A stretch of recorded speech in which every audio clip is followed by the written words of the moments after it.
As the coronavirus spreads across the world, analysts are warning the impact on the tourism industry could be enormous. This is on top of the hit the industry has suffered as a result of the bushfire crisis. Joining me is Matthew Cameron-Smith, Managing Director of AAT Kings and Inspiring Journeys. Matt, welcome, and difficult time for everybody. Yeah, it's certainly another blow to the tourism industry, which is already struggling after the bushfires. How does China's travel ban impact Australian tourism? Well, it's very seasonal.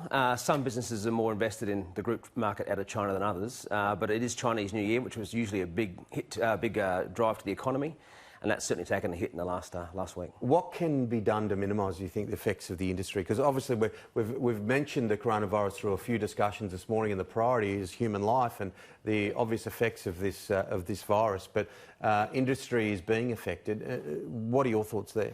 Well, tourism is a very important economy to the country. About 1 in 13 Australians are employed in the tourism industry. So it really is about the emphasis on balancing international and domestic tourism. The new campaign, Tourism Australia, is launched around Holiday Here this year. I think it's really about driving domestic travel right now. A lot of the pictures of Sydney and other places sent around the world have been of a city choking from smoke. The bushfires have had a tragic effect on so many parts of Australia.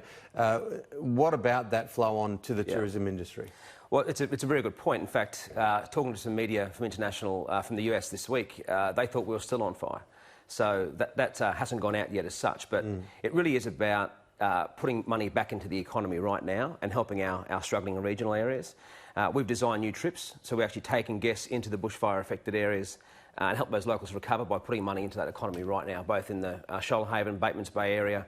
Just launched a new series into South Australia to help the vineyards. There's been entire vineyards wiped out down there. But also the impacted areas where, Uluru, Cairns, not impacted at all by bushfires, but they're impacted by the downturn. And right now, voyages have got a 40% off sale for Uluru, so arguably never been a better time to go. Yeah, and some of the places affected by the bushfires are absolutely beautiful. When you speak of the south coast of New South Wales, tell us a little bit more about some of these trips, because money needs to be pumped back into these economies. And that's the critical point. It's about now. It's not waiting for the government to resolve some of the compensation packages. It's about cash to economies now, because the person who grows the egg or hatches the eggs gives to the resorts, the guests eat that, so it impacts the whole economy. So right now we've got trips that run from Sydney down to the Shoalhaven area. We visit Kangaroo Valley, very impacted area. We encourage our guests to go out and shop till they drop. Amazing pies, fantastic coffee, all the great produce. We take an empty esky with the Empty Esky campaign to the narrow markets, and we encourage our guests to fill their esky full of amazing local produce, then have an amazing lunch down at Bangalore Dining, return to Sydney on the same day.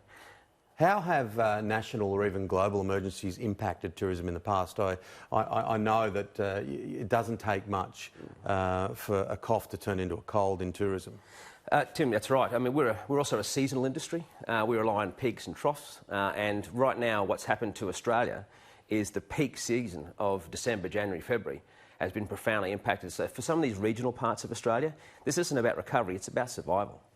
And we want to push as much as we can into those local economies. Any tips for people looking to have a little trip at the moment? I would say get up and go. You know, it really is about holidaying here right now. It's about putting money back into the local economy and helping our industry recover.